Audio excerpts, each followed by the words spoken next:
Bonjour à tous. Petite réflexion sur l'obéissance et le respect. Pourquoi veut-on absolument que nos enfants nous obéissent et pourquoi surtout les menace-t-on de punition en cas de désobéissance?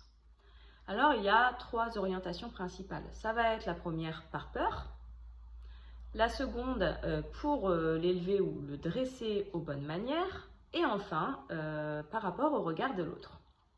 On va facilement punir en effet par peur du jugement et du regard des autres. Mais il y a une différence fondamentale entre l'obéissance et le respect.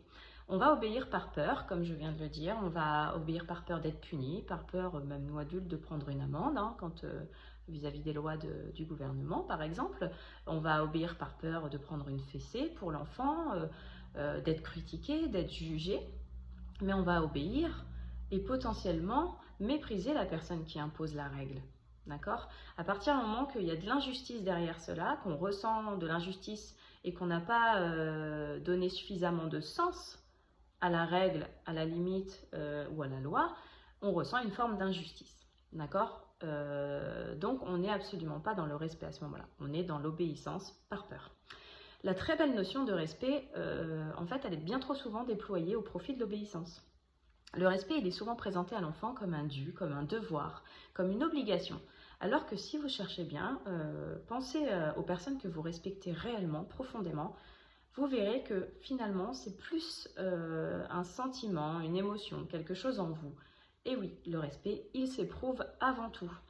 On va respecter naturellement une personne parce qu'elle va inspirer le respect.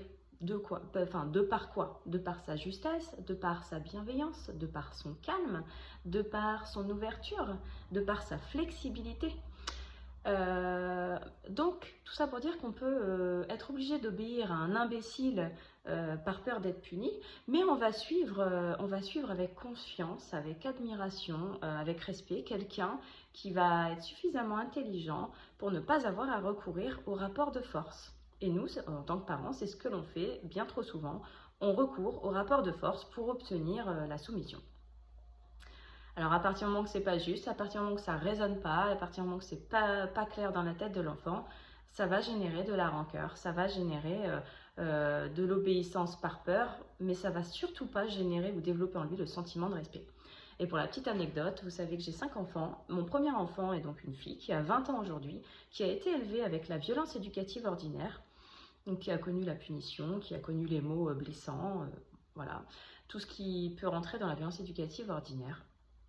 Et on en parlait récemment, justement, et elle était d'accord pour dire qu'elle avait toujours appris à m'obéir par peur des représailles.